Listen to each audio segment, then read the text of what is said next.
자, 이번 시간에는 금강경이라고 하는 경전이 어떤 연유로 나오게 되었는가라고 하는 부분부터 경전 제목까지 보는 걸 목표로 삼아서 한번 공부를 해보도록 하겠습니다. 바로 적어볼게요.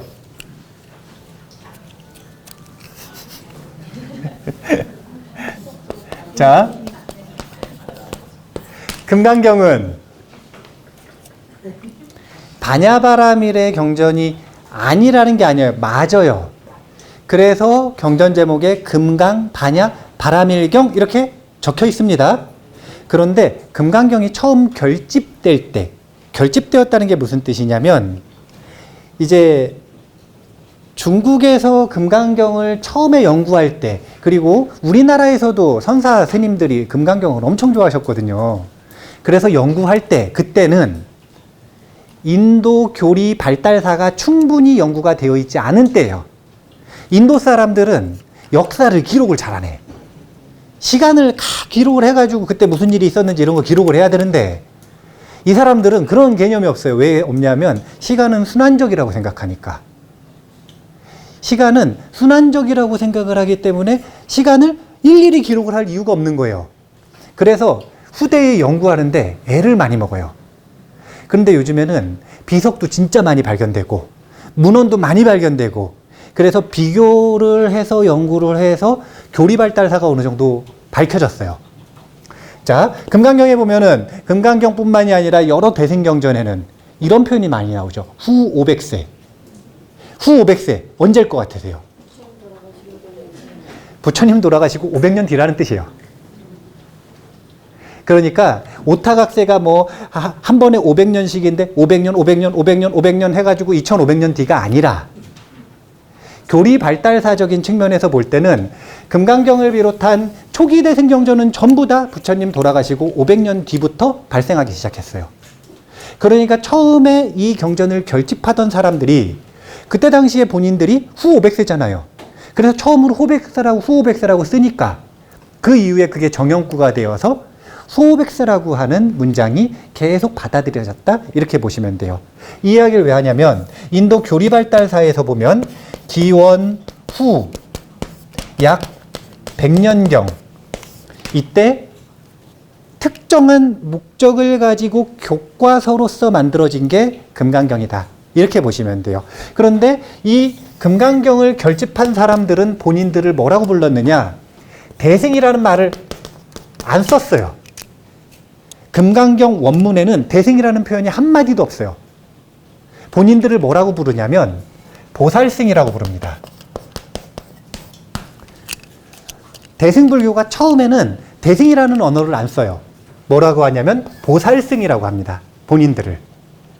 왜 그러냐면 제2법륜의 주제가 누구나 보살이 될 수 있고 보리심을 일으키면 누구나 성불할 수 있다. 이게 대전제이기 때문에 누구나 성불의 길을 가자. 이걸 말하고 싶은 게 보살승 운동의 핵심이었어요. 그래서 본인들을 보살승이라고 부르고 이 보살승 운동의 교과서로서 만들어진 게 금강경이라. 그래서 철저한 목적을 가지고 있었어요.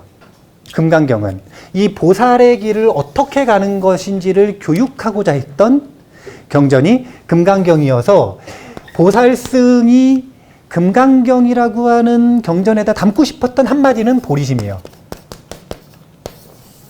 키워드는 명확하게 보리심이다. 이것이 보리심이라고 하는 마음은 두 가지 마음으로 이루어져 있거든요. 첫 번째가 자비심이고 두 번째가 반야바라밀, 지혜입니다. 중국 금강경은 반야를 초점을 맞춰서 이것만 돋보이도록 번역을 한 게 중국 금강경이에요. 그래서 자비심은 어떻게 되느냐? 자비심의 측면은 묵음이 돼버린다. 자비라는 단어를 거의 쓰지 않아요. 대신 자비심을 암묵적으로 강조하는 내용들이 되게 많이 있습니다. 그래서 자비가 묵음이 되고 반야가 표면에 드러난 버전의 금강경이 우리가 지금 배우고 있는 금강경이다. 이렇게 생각을 하시면 돼요. 자, 그러면 이 보살승들은 어떤 문제의식을 가지고 보살승 운동을 했고 어떤 문제의식을 가지고 금강경을 만들었는가 이걸 한번 살펴볼 필요가 있어요. 자, 참고로 처음에 보살승이라고 하다가 나중에 본인들을 대승이라고 하거든요. 그럼 대승은 뭐가 생겨가지고 대승이 된 거냐면 소승이 생겨서 대승이 된 겁니다. 자, 이거는 꼭 알고 계셔야 되는 상식이라. 뭐냐면 소승불교는 누구를 소승불교라고 한 거냐면 부처님 당시에 아라한들을 소승불교라고 한 거 아닙니다. 근본불교를 소승불교라고 한 게 아니라 소승불교는 딱 부파불교, 그 중에서도 설일체유부를 겨냥한 말이에요. 설일체유부를 왜 겨냥을 했냐면 이 기원 후 100년, 요 앞에서부터 그 뒤에 500년 정도, 약 700년이 넘는 세월을 인도 불교에서 가장 큰 종파로 활약을 한 게 설일체유부예요. 대표 종파.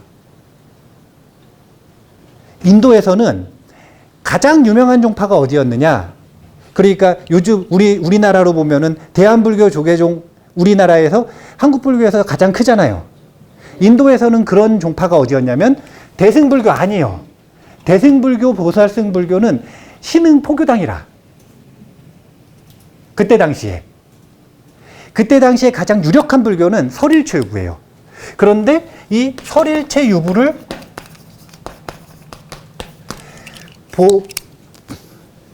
이 보살승 운동을 하시는 분들이 소승이라고 비판을 해버렸어요. 그 이유가 뭔지를 알아야 그 당시에 어떤 시대적인 문제의식이 있었고 그래서 그 문제를 해결하기 위해 보살승에게 어떤 시대적 요구를 했는지를 우리가 알 수가 있는 거예요. 이걸 알아야 금강경이 어떤 이유 때문에 성격이 이렇게 형성이 되었는지를 분명하게 알 수가 있는 겁니다. 그 부분을 제가 수보리존자의 르네상스라고 하는 표현하고 수보리존자의 종교개혁이라고 하는 꼭지로 설명을 해놨는데 이 르네상스라고 하는 것, 이 부분은 서양의 르네상스 이걸 가져와서 비유를 한 거예요. 르네상스는 회복한다 이런 뜻이에요. 회귀한다 이런 뜻이에요. 그러니까 이 서양의 철학을 놓고 보면 서양 철학에 고대 그리스 철학이 있는데 중세 기독교가 이 득세를 하면서 철학의 암흑기가 시작이 됩니다. 그랬다가 르네상스가 되는데 이 르네상스는 고대 그리스 철학을 회복하자라는 거예요. 인간의 철학을 되찾자.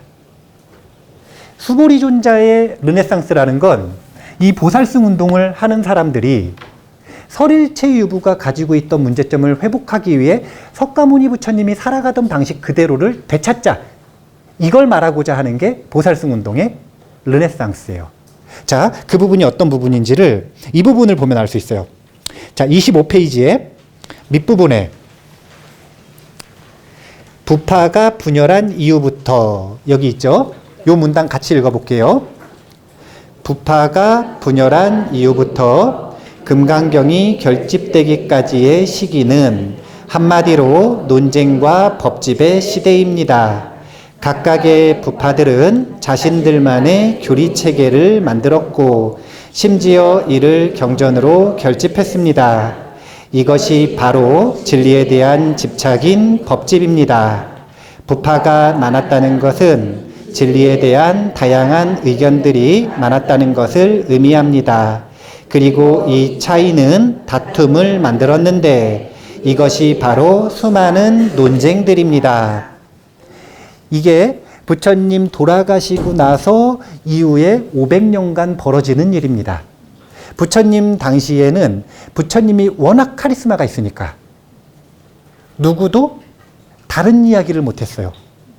그런데 부처님 딱 돌아가시고 나니까 승단이 둘로 나눠지고 16개로 나눠지고 이게 뭐냐면 부파불교예요. 이 사람들은 나름대로의 근거가 있었어요. 어떤 근거가 있었냐면 부처님의 진리를 바라보는 관점이 다 틀렸어요. 결론이 뭐였냐면 이것이 진리고 이렇게 해야 아라한이 된다. 그래서 우리 부파에 있는 큰 스님이 아라한이다. 이걸 가지고 부파끼리 계속 싸우는 거예요. 그런데 부처님 당시에 부처님이 제일 싫어하시는 게 뭐였냐면 논쟁이었어요.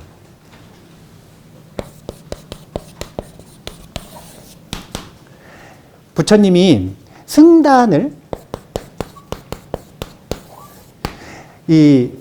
그런 거 있지 않습니까? 삼귀할 때 부처님한테 귀해야 되는 건 이해가 되세요? 쉽게 납득이 되시죠? 부처님의 가르침 진리에 귀해야 되는 거 쉽게 납득이 되시죠? 근데 스님들한테는 왜 귀해야 돼요? 잘 전달하니까? 네. 부처님은 그런 근거를 얘기하지 않으셨어요. 부처님이 제가 불자들에게 불자들이 삼귀를 할 때 스님들한테는 도대체 왜 어떤 마음으로 귀해야 되느냐? 가장 중요한 게 화합승이에요. 이게 가장 근본적인 근거입니다. 청정하게 잘 화합된 모임이기 때문에 귀해야 한다. 청정하게 잘 화합된 모임이기 때문에 귀해야 한다. 그런데 이게 깨져버린 거예요. 어떻게 깨졌냐면 아주 심하게 깨졌어요. 2개로 나눠지고 16개로 나눠지고 그리고 서로 뭐 했느냐 계속 다퉈요. 그러니까 수보리존자라고 표현이 되는 이 보살승 운동을 주도했던 이들이 보기에는 속이 터지는 거예요. 서로 논쟁하고 다투느냐고 뭘 안 하냐면요. 탁발을 안 나와. 왜 탁발을 안 나와도 되냐면 부자거든요. 인도 불교 내에서의 유력 종파였기 때문에 부자라. 그러니까 탁발을 안 나와요. 어디 있냐면 조용한 곳에서 혼자 연구만 하는 거예요. 무슨 연구를 하냐면 다른 부파하고 싸울 연구하고 있는 거예요. 그러니까 화합이 깨졌고 그 다음에 부처님은 2년차 부처님 성불하시고 2년차에 처음으로 이 석가족에 되돌아가시거든요. 초청받고. 근데 되돌아가셔가지고 이 부왕이 초청을 했잖아요. 그럼 부왕이 초청을 했으면 생각을 해보세요. 6년 전에 집 나간 아들이 속이 터지는데 맨날 고행하다 죽었다, 고행하다 죽었다 이런 소문만 들리다가 어느 날 보니까 깨달았대요. 그동안 누구도 본인을 일체지자 붓다라고 말 못하는 시대에 본인이 완전히 깨달았다라고 이야기를 했고 그때 당시에 인도에서 가장 큰 나라 2곳 마가다국과 코살라국의 국왕들이 귀의를 했대요. 그리고 그 당시에 인도 내에서 가장 큰 종파를 이루고 있던 이교도들이 다 귀의를 했대요. 그러면 사실은 크게 성공한 거죠.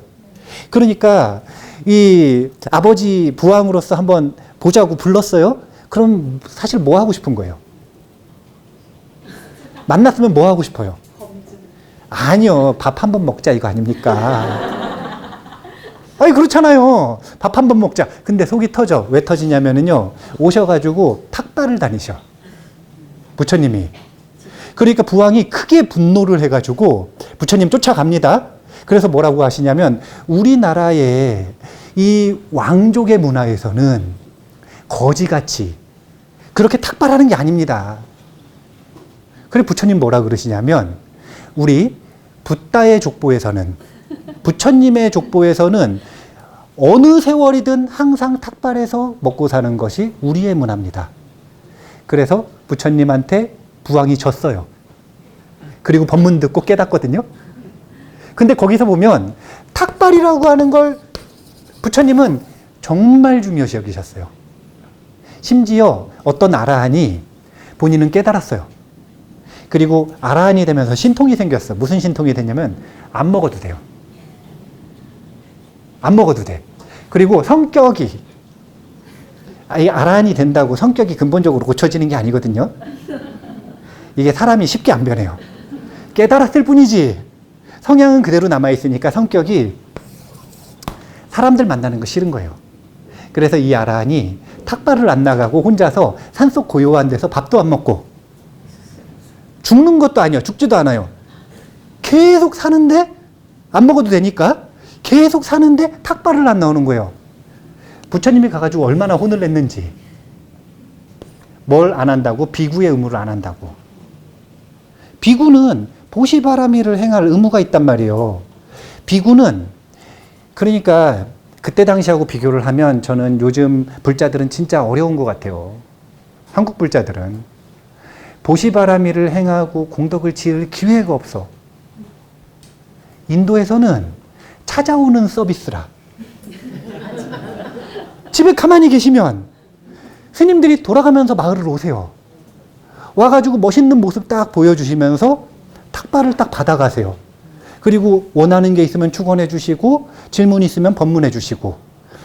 이게 엄청난 시스템인데, 그러니까 제가 보기에는 부처님이 그때 당시에 이게 진짜 신흥 종교인데, 불교는 이 신흥 종단이 그때 당시에 가장 유력한 바라문교를 이기고 최고의 성공을 이룰 수 있었던 건 정말 제가 보기에는 부처님은 마케팅의 귀재였어요.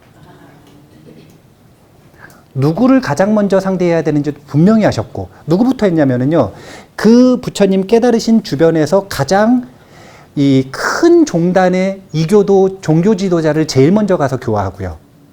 그 다음에 인도 전역에서 가장 큰 나라의 국왕들을 가장 먼저 제도합니다. 그러니까 사실은 끝난 거예요. 이런 전략을 쓰셨는데, 요 탁발이라고 하는 문화를 정말 중요시 여겼는데, 더 이상 탁발이 일상적이지 않은 시대가 돼버린 거예요. 그러니까 그 당시에 있는 불자들은 그리워. 부처님 당시의 문화가 너무너무 그리운 거예요. 그래서 예전처럼 안 되니까 그때 당시에 뭐가 유행했던 거냐면, 부처님, 석가모니 부처님 진신사리탑만 찾아다니는 거예요. 석가모니 부처님 그립다고. 그런 문화가 있던 게 당시의 상황이에요. 불자들이 보기엔 속이 터지는 거죠. 화합승인데 스님들 싸우기만 하고, 싸우는 걸 심지어 볼 수도 없어. 본인들끼리 만나고 본인들끼리 싸우고, 탁발을 안 나오시니까 스님들을 볼 수가 없는 거예요. 그런 문제들을 명확하게 정리를 하는 문장이 여기 27페이지에 인용구로 해놓은 위에 경전이 있거든요.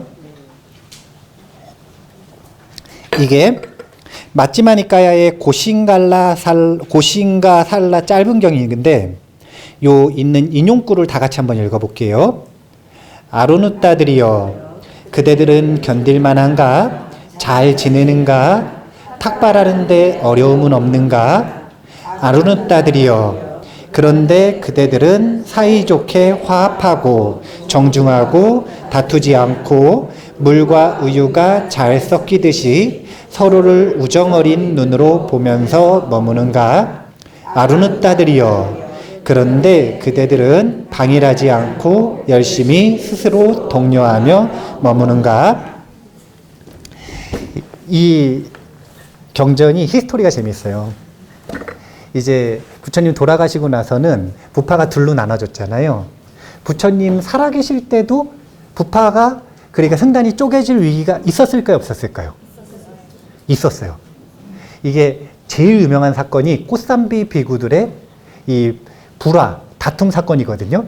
근데 꽃삼비 비구들이 서로 경장 공부하는 사람들과 율장 공부하는 사람들끼리 사소한 다툼에서 시작해서 승단이 쪼개질 위기가 된 거예요. 그런데 석가모니 부처님이 직접 가서 화합해라. 화합 안 하면 큰일 난다. 자타카 얘기해 주시고, 화합해라. 화합 안 하면 큰일 난다. 가르침 설법해 주시고, 화합해라. 3번이나 가가지고 간절하게 부탁을 하고 법문을 해주시는데 귀뚱으로도 안 듣는 거예요. 그러니까 우리가 생각하는, 대승불교에서 생각하는 신적인 존재로서의 부처님과 인도를 직접 살아가셨던 인간 붓다는 그 분위기가 완전히 틀려요. 그렇게 부탁을 하는데 말을 안 들어. 그러니까 석가모니 부처님이 어떻게 하시냐면 포기하고 혼자 숲에 들어가서 있어야겠다. 그리고 가시는 길에 이 아루누따와 도반 3명이 같이 화합해서 살아가는 모습을 본 거예요. 그래서 감격해서 질문을 하시는 겁니다. 비구들은 어떻게 살길래 화합하고 이렇게 잘 사는가? 이걸 질문하는 과정에서 부처님께서 평소에 제자들을 만났을 때 질문하는 5가지 질문이 여기 나오는 겁니다.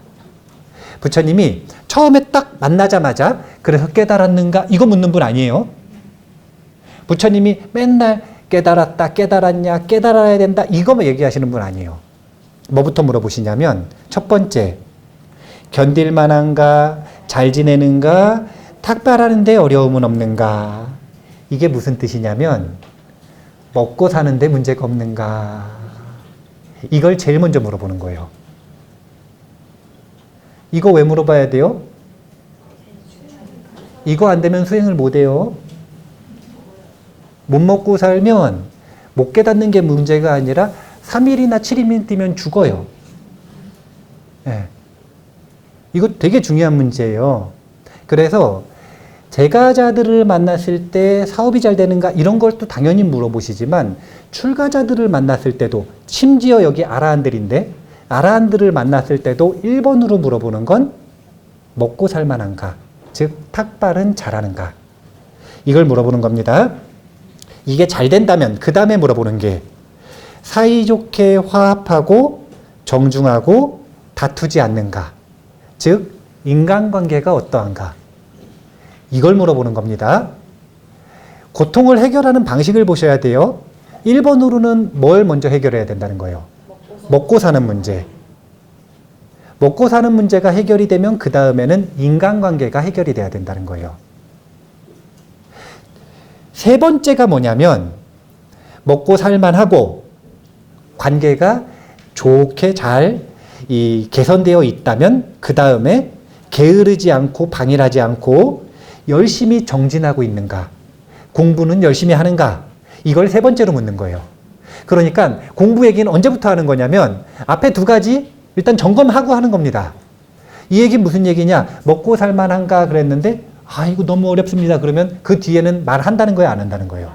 안 한다는 거예요. 먹고 사는 문제를 해결해 주시는 거예요. 그거 할 만한데 관계가 너무 힘들어요. 그럼 관계에 대한 법문을 해주시는 거예요. 이것들이 잘 됐다는 전제에서 그 다음에 수행에 대한 공부를 하는 겁니다. 부처님은 제자들을 만났을 때 인터뷰를 이렇게 하셨어요. 이게 인간 부처님의 설법이에요. 여기서 보면 세 가지 중요한 키워드가 나왔습니다. 일상생활에서는 탁발, 먹고 사는 문제, 대중생활에서는 화합, 인간관계, 그 다음에 수행생활에서는 방일하지 않고 열심히 하고 있는지.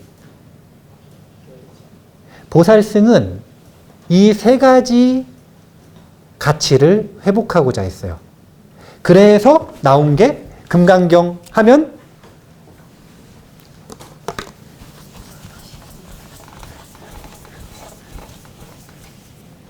자, 아까 하다만 얘기인데요. 무주상보시.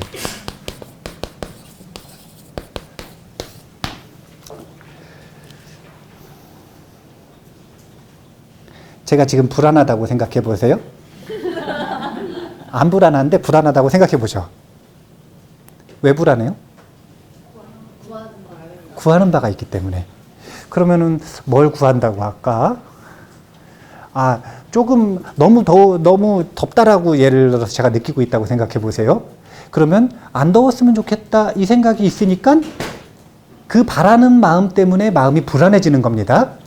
그런데 그런 불안해진 마음을 해결하는 가르침이 금강경이라 그랬죠. 그래서 금강경은 안심의 가르침이라 그랬어요. 그러면 여기서 나와야 되는 질문이 있어요. 어떻게 안심하는데? 이 질문이 나와야 되는 거예요.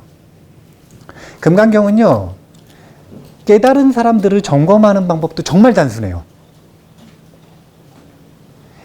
뒷부분에 수다원, 사다함, 아나함, 아라한이 어떤 존재인지를 이야기하잖아요.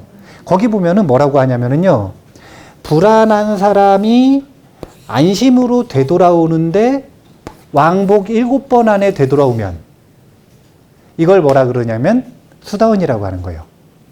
얼마나 안심에 머무는 힘이 큰가, 얼마나 안심으로 빨리 되돌아오는가, 얼마나 불안함을 빨리 해결하는가. 그래서 금강경은 안심법문인 거예요. 그런데 안심하는 마음의 감각이 강한 사람은 방법이 필요 없어요. 어떻게 하면 되냐면 느낌 아니까. 그 불안할 때 안심했던 그 느낌으로 되돌아가면 끝이에요. 쉽죠? 금강경을 열심히 공부하시면 그렇게 되는 거예요. 마음이 불안할 때, 막 공포스러울 때, 막 무엇인가 돼야 될 것 같아서 매달리고 막 마음이 뭔가 욕심으로 가득 찰 때, 그럴 때 불안해진 건데 이 마음을 해결하는 방법은 안심했던 그 느낌으로 되돌아가 버리면 돼요. 그런데 이 안심에 대한 느낌 자체가 없는 분들이 있겠죠. 아니면 분명하지 않은 분들. 그런 분들은 어떻게 이 안심을 익히느냐? 이것에 대한 답이 바로 무주상보시예요. 그래서 금강경에서는 무주상보시라고 하는 단어가 끊임없이 언급이 되는 겁니다. 그런데 이 무주상보시를 잘못 해석하면 아까 이야기했던 것처럼 어떻게 되냐면 보시하는데 이름 안 쓰는 게 무주상보시인 줄 알아요.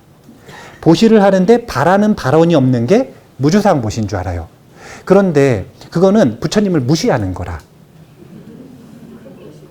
왜냐면은 생각해 보세요. 여기다가 자기 이름 안 적었다고 부처님 몰라요? 아니 거기다가 발언을 안 적었다고 마음에 발언이 없나요? 있잖아요. 그거는 적었냐 안 적었냐의 문제가 아니라 적어도 아시고 안 적어도 아셔. 안 적어도 알아요. 마음에 있으면 다 알아요. 그러면 솔직하게 적는 거예요. 무주상보시는 그런 걸 얘기하는 게 아니에요.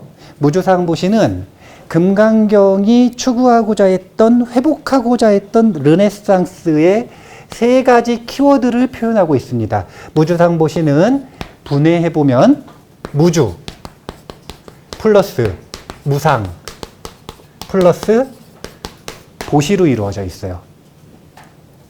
무주라고 하는 게 무엇인가? 여기서 말하는 주자가 무슨 주자냐면요, 머무를 주자거든요. 마음이 어디에도 머무르지 않는다는 뜻이에요. 이 마음이 어디에도 머무르지 않는다, 이것을 요즘 말로 뭐라고 하냐면 깨어있음이라고 표현합니다.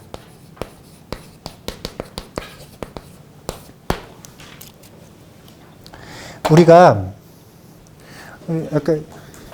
예. 자, 봐보세요. 자, 여기에 한번 집중해 보세요. 자, 여기에 집중해 보세요. 집중하셨어요? 네. 에어컨 소리 들려요? 말하니까 들리지만 이거 보고 있을 땐 안 들렸죠? 네. 이게 뭐냐면은 여기에 사로잡혀 있는 거예요. 마음이 지금 여기 머무르고 있는 거예요. 무엇인가 하나의 대상에 머무르고 있으면 나머지가 안 들려. 보이지도 않아요.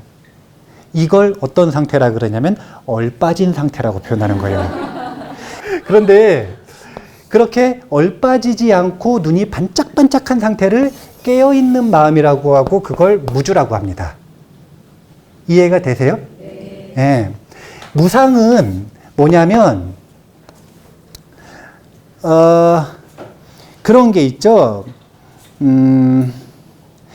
남편과 아내가 함께 살아요.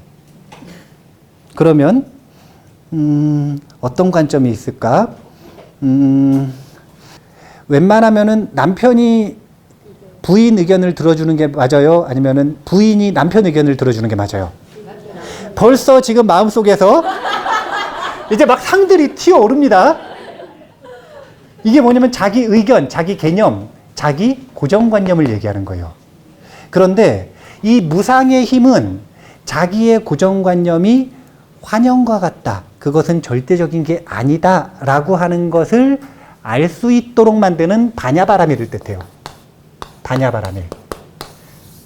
반야바라밀은 자기가 생각하는 모든 고집과 자기가 생각하는 모든 개념이 사실은 허상이다라고 하는 걸 아는 거예요. 이 반야바라밀을 바탕으로 해서, 이 무상을 바탕으로 해서 뭘 하는 거냐면 싸우지 않는 겁니다. 모든 다툼을 해결하는 원동력은 바로 이 무상의 힘이에요.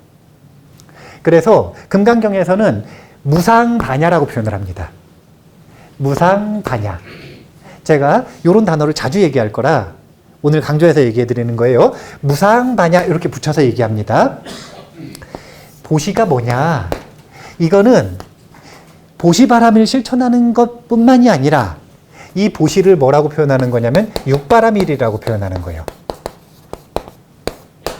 금강경 오가해를 쓰신 규봉 종밀스님이라고 하는 분이 있어. 육바라밀은 보시, 지계, 인욕, 정진, 선정, 지혜인데 규봉 스님은 뭐라고 표현하셨냐면, 자 봐보세요. 보시바라밀은 그냥 보시 맞죠? 그 다음에 지계와 인욕 같은 경우에는 생각해 보세요. 계를 잘 지키고 화내지 않고 잘 참아요. 그것만으로도 뭐가 되죠? 주변 사람들에게 큰 보시가 되죠. 그래서 보시바라밀인 거예요. 정진과 선정과 지혜에 대해서는 한마디로 표현하십니다. 뭐라 그러시냐면, 정진하고 선정을 닦고 지혜가 없는데 무엇을 가지고 법보시할 것인가. 그래서 이 보시를 제보시, 지계와 인욕을 무해보시, 두려움을 덜어주는 무해보시, 정진, 선정, 지혜를 법보시라고 표현을 하는 겁니다. 그러면 육바라밀이 무엇이 되는가? 보시가 된다. 그래서 무주상보시라는 건 무슨 뜻이냐? 깨어있는 마음으로 지혜를 바탕으로 해서 육바라밀을 실천하는 것. 이것을 무주상보시라고 이야기를 하는 거예요. 이것이 무엇을 해결하는가? 첫 번째, 보시는, 생각해 보세요. 보시는 혼자 해요? 만나야지 해요? 만나야 하는 거죠. 많이 주고 베푸는 거 잘 하세요? 왜 자신 있게 대답을 못 하세요? 많이 주고, 많이 베풀고, 이걸 잘 하셔야 돼요. 이걸 잘 하셔야 돼요. 그런데 제가 반대를 물어보고 싶어서, 받는 거 잘 하세요? 이걸 못하는 게 바로 인색한 마음이라. 보시는 주는 것도 잘하고 받는 것도 감사하게 잘 받는 거, 이걸 보시라고 하는 거예요. 그런데 주든 받든 상관없이 만나야 할 거 아니에요. 이 보시바라밀을 실천하면 뭐가 해결되는 거냐면 탁발의 일상생활로 돌아가는 겁니다. 가치를 회복하는 거예요. 이 무상반야는 뭘 해결하는 거냐면 논쟁을 해결하는 거예요. 이 무상반야에 힘이 있는 사람들, 아라한들끼리는 절대로 안 싸워. 승단이 존경받았던 이유는 화합이라고 하는 게 뭐의 증거였기 때문이냐면 무상반야의 증거였기 때문에 그랬던 거예요. 억지로 싸우는데 악수해. 그래가지고 화해시키는 게 아니라 그렇게 해가지고는 다툼이 안 끊겨요. 그게 아니라 개개인의 승단의 구성원들이 무상반야를 끊임없이 갈고 닦으니까 싸울 일이 점점 적어지는 거예요. 용수보살이라는 분 들어보셨어요?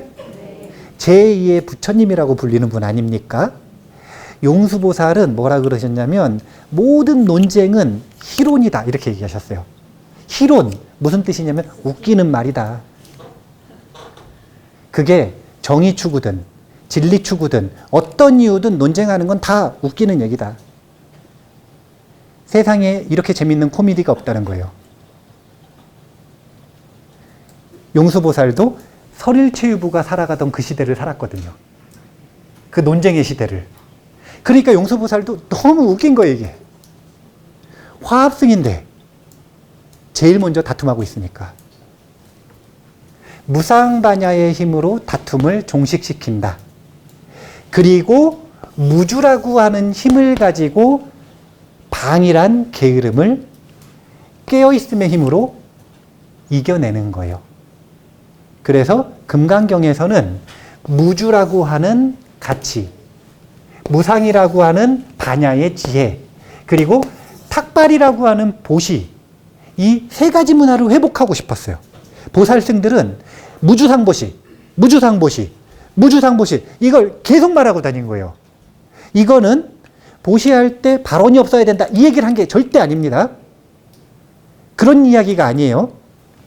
깨어 있어야 하고 항상 반야바라밀을 내 눈으로 삼아야 하고, 이 두 가지가 올바른 마음가짐인데 이게 준비되면 그럼 그때 말하든 행동하든 생각하든 해라. 불자라고 불리고 고귀한 성불의 길을 간다라고 이야기하면서 얼빠진 상태에서 말하지 말고 다냐바라밀의 지혜 없이 말하지 말고 항상 말할 때는 내 마음을 잘 점검해서 내가 깨어있는지 내가 지혜를 바탕으로 말하고 있는지 아니면은 그냥 구하는 바가 있어서 고집에 사로잡혀 있는지 이걸 점검해서 고집에 사로잡혀 있으면 한마디도 하지 말고 그게 아니라 올바른 마음 가지면 그때 말하고 행동하고 생각해라. 이걸 반복해서 얘기하는 게 금강경의 안심하는 비결입니다. 금강경은 이런 경전이라. 그래서 금강경에 보면은요, 이 방법이 다 나와 있어요. 이 깨어있음 수행이 뭐냐면 요즘에 사띠 수행이라 그래가지고 남방불교에서 윗바사나 수행 들어오지 않았습니까? 이 윗바사나 수행 비법이 금강경에 다 있어.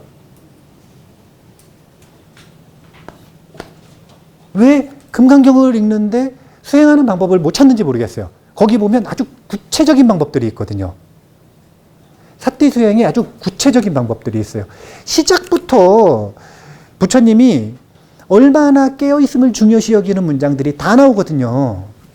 그 다음에 무상반야는 너무 당연하게 있고, 그리고 이 보시의 실천인 자비심의 실천이 끊임없이 반복되는 것이 이 금강경의 구조다. 총 32품인가요, 금강경이? 32품 내내 깨어있음 말씀하셨다가 다냐 말씀하셨다가 자비 보시 말씀하셨다가 이걸 계속 번갈아 가면서 얘기하시는 거예요. 금강경은 그렇게 이루어져 있어요. 자, 여기까지 이해가 되세요? 네, 그래서 제목 설명해드리고 마칠게요. 풀네임은 중간에 반야 바라 밀경 이렇게 말하면 누구의 풀네임이냐면 라집본 금강경의 풀네임이에요. 현장본 금강경은 여기 한마디 더 붙여요. 능단 금강반야 바라밀경. 근데 이게 가장 엄밀한 제목입니다. 엄밀한 제목.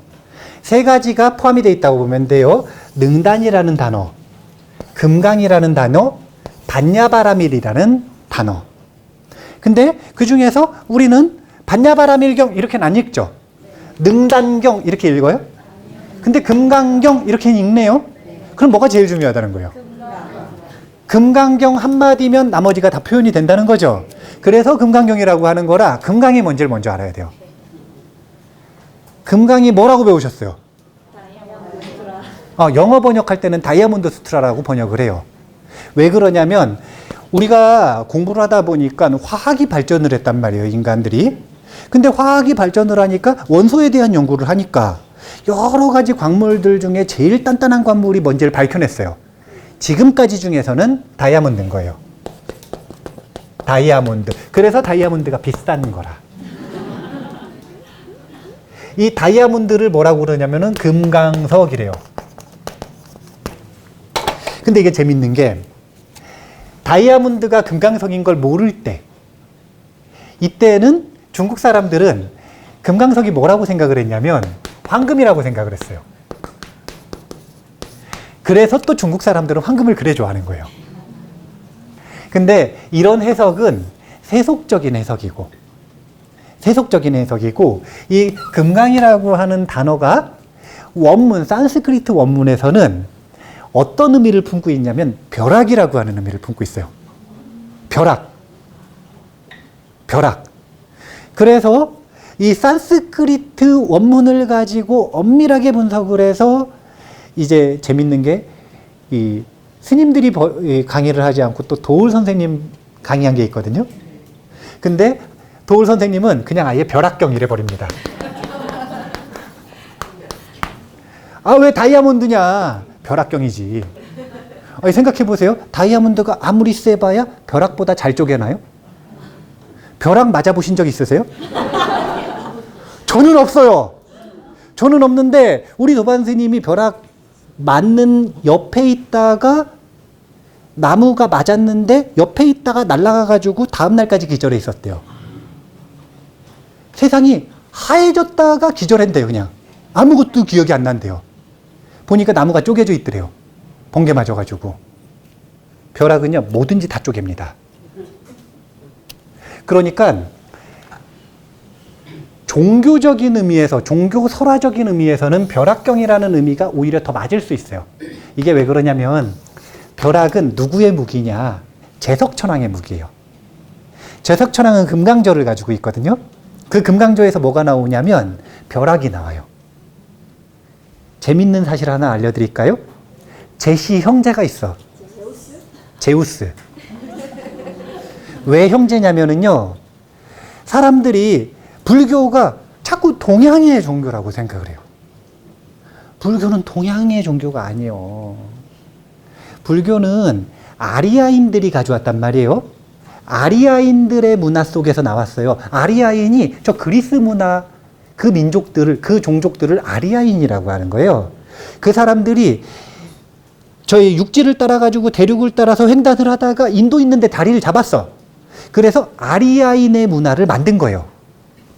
그리고 그 문화권에서 인도의 모든 종교가 나오는 거예요. 그래서 사실은 그리스 문화에서 제우스가 인도로 가서 제석천왕이 됐다. 이렇게 보시면 돼요. 그래서 제가 제시 형제 이러는데, 근데 이 재밌는 게 이 제시 형제들이 둘 다 뭘 다루냐면 벼락을 다뤄요. 신들 중에 최고 신이 뭘 무기로 삼느냐? 벼락을 무기로 삼는다. 왜 벼락을 무기로 삼느냐? 뭐든 쪼개니까요. 가장 강력하니까. 그런데 이것도 세속적인 해석이에요.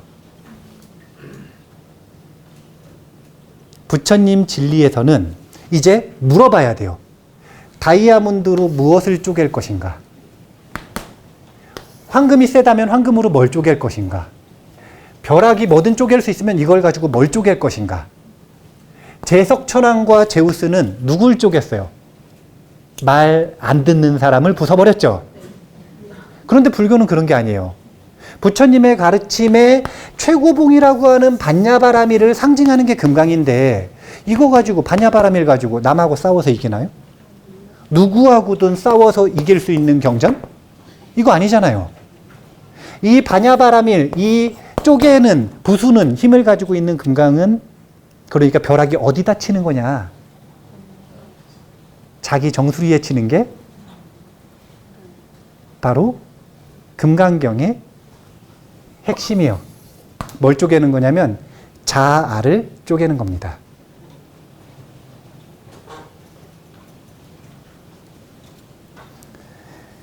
제가 산청 사는데 법계사도 자주 올라가지만 또 진주를 이렇게 자주 나가거든요. 진주 가다 보면은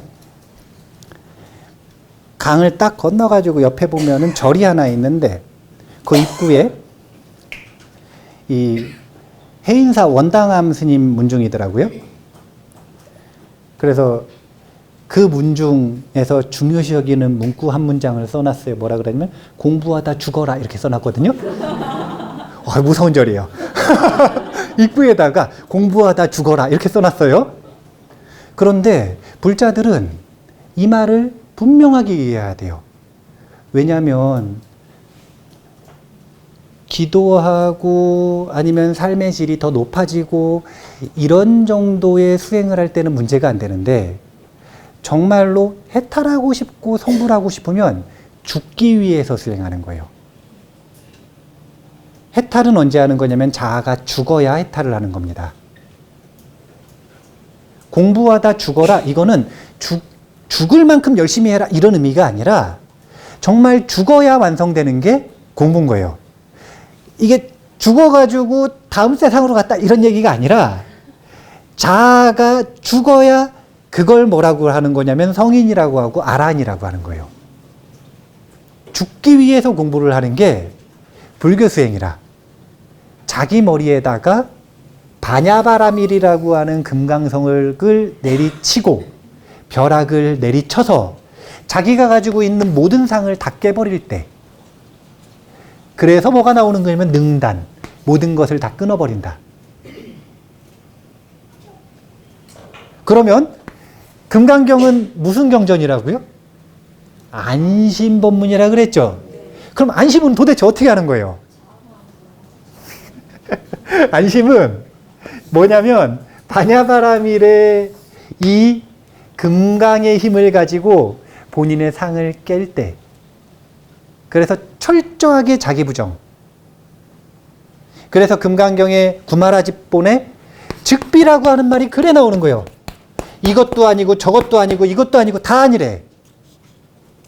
이게 회의론자여서가 아니라 이 즉비의 가르침을 가지고 자신의 의식을 오해와 잘못된 개념과 잘못된 인식과 그 모든 번뇌로부터 자유로워지는 수행을 하는 게 금강경인 거예요. 이게 대수행자용. 수행자들은 철저하게 이 즉비의 가르침을 가지고 금강경을 해석을 한 거예요. 그런데 보살승 운동을 할 때는 수행자들만 있었던 게 아니에요. 처음 불교를 접한 사람도 있었어요. 그러면 초신불자들은 이 말 너무 어려워. 이 즉비의 가르침을 가지고 다 아니래요. 그러면 짜증이 나거든요. 금강경 공부를 못해요. 그래서 그들을 위한 가르침이 무상 말고 무주하고 보시가 있었던 거예요. 이 보시, 잡이라고 하는 가르침을 먼저 시작을 해서 이 자비심을 익히고 깨어있음의 힘을 가지고 수준을 높이고, 그래서 올바른 마음가짐이 준비가 되었을 때 이 무상의 가르침을 실천하고 배우는 이런 구조를 가지고 있는 게 금강경의 가르침이에요. 그래서 제가 오늘 처음 시작을 할 때 그 얘기를 했던 거예요. 전부 다 아마 금강경에 대한 사전 지식이 전부 다르실 것이다. 그러면 난이도를 누구한테 맞춰야 되는지가 가장 어렵다. 하지만 누구에게나 맞출 수 있다. 이 이야기를 한 이유는 쉬운 가르침부터 시작해서 중간 가르침 그리고 최상의 가르침까지 함께 있는 것이 금강경이에요. 원래 그렇잖아요. 쉬운 가르침 하면은 만족도가 좀 있어요, 없어요?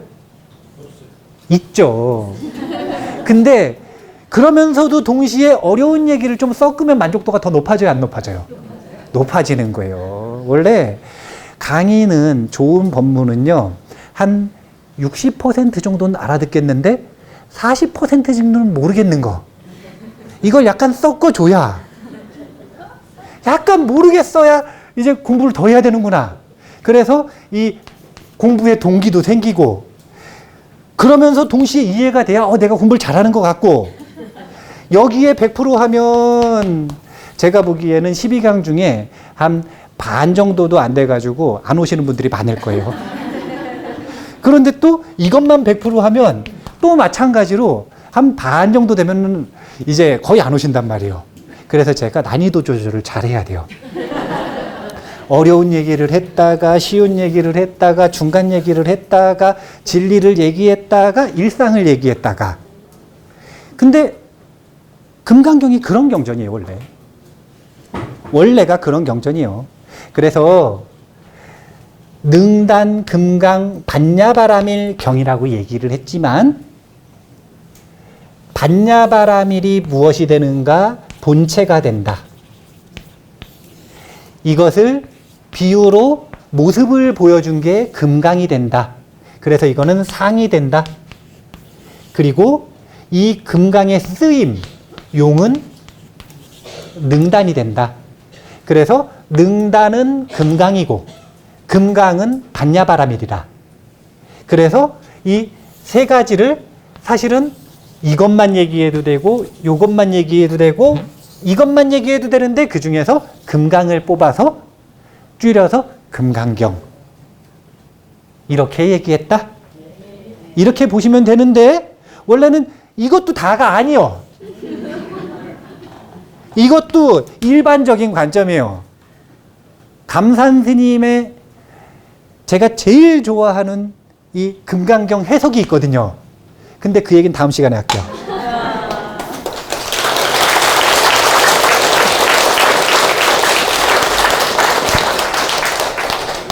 자, 어쨌든 금강경 배우러 오신 건 이제 불안한 마음을 해결할 수 있는 비법을 배우러 오셨다. 이렇게 생각을 하시면 되니까 공부 열심히 하셔가지고 어떤 이유로 불안하시든 안심하는 법을 꼭 배우셨으면 좋겠습니다. 아시겠죠? 네, 그러면 오늘 마무리하겠습니다. 감사합니다.